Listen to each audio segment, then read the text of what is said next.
Two massive bombshells just hit the crypto market. Back to back in today's.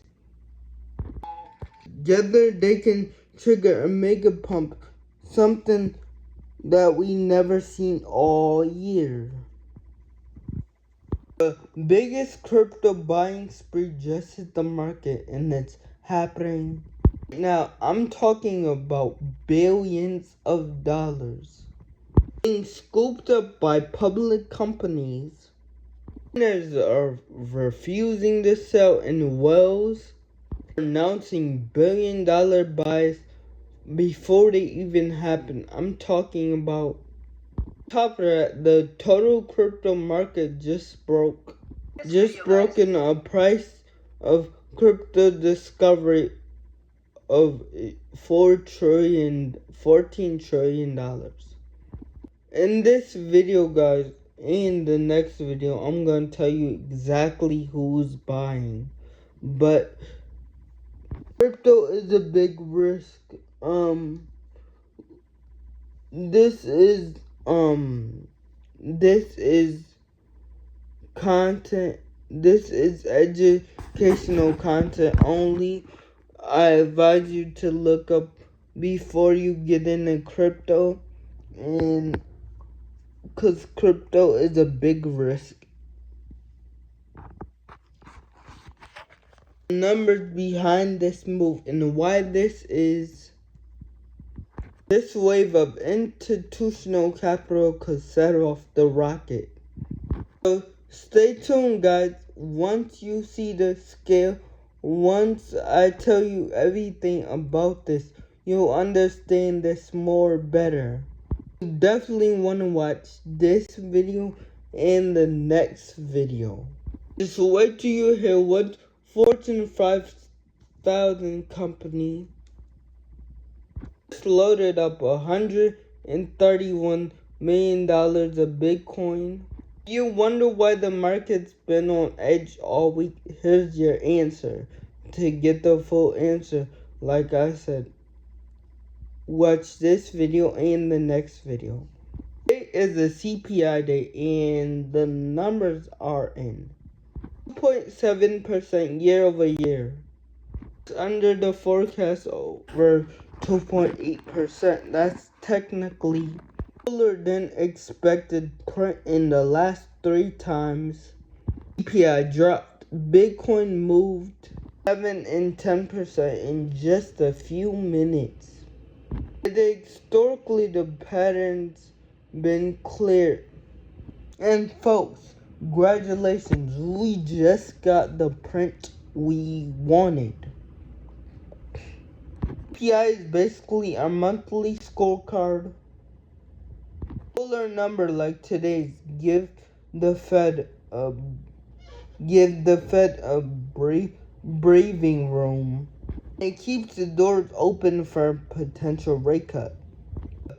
Potential rate cut just jumped for December, just jumped to 90%. And you know what that means. Paper money is rocket fuel for risk assets. Bitcoin and Ethereum, under the hood, prices are climbing quicker than tariffs. Prices, utility, stuff like houses, electric, water, gas, well, they're all more expensive. Healthcare and tobacco, they're all more expensive. So the thing we've been waiting for, food prices and houses are cheaper. Services are cooling, but wage growth is keeping the floor. If none of this is making sense to you guys, hear what that is meaning. Inflation could stay sticky, but if that happens, the Fed will be slower. Rates, the economy grew 3% last quarter, but spending, job growth is slowing though. Unemployment at 1.2%. Full-term employment is rising though. Job opportunities, job cuts over 29% month over month.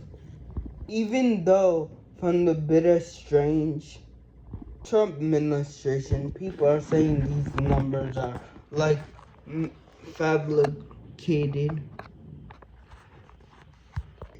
Trump just signed an act to get the Fed to do whatever they want and lower rates because the job cut.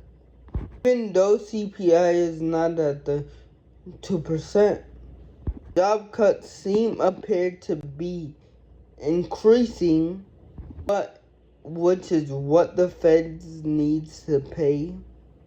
Inflation in jobs and household debt, $15 trillion late payments rising, and more people relying on buy now pay later.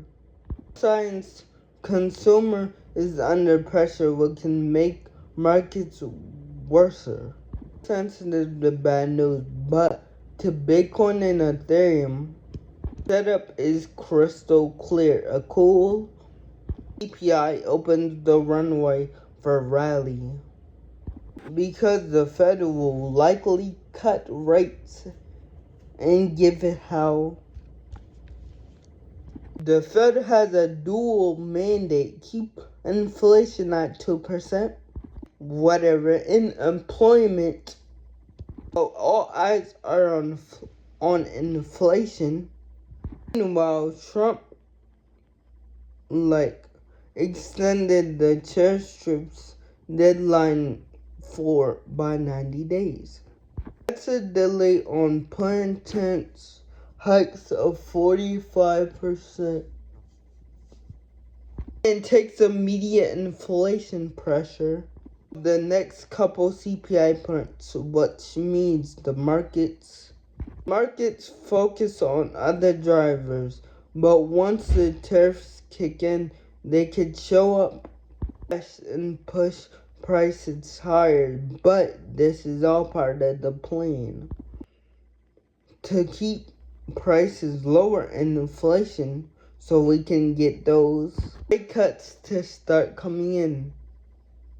While the rest of the world is already moving, the Bank of England moved by another prices 5 income points. A growing banks of imports of head of ease. Moves like this put more pressure on the Feds to make them move faster. Here's why. The Fed steps in. That's the moment we all been waiting for, the spark. The bull crypto market kicks in overdrive in the full blown altcoin season. What we're seeing today, pricement moving today is Ethereum staying up, $1,400, Bitcoin talking 120K dollars. This is the movement now. This is the movement now. Always want to be ahead of the game, right? Of course. We want to look at riskier alts yet. Mana stuff like that won't be returning their 20x's. This is one of the first UK major financial firms to make a 9-figure Bitcoin allocation. And moves like this put very big pressure to follow the rest of the league. Nobody wants to be the first one to dive into Bitcoin. Nobody wants to be the last one either. And that pressure, David Bailey, CEO of Nakamoto, publicly said he's buying 1 million of Bitcoin today.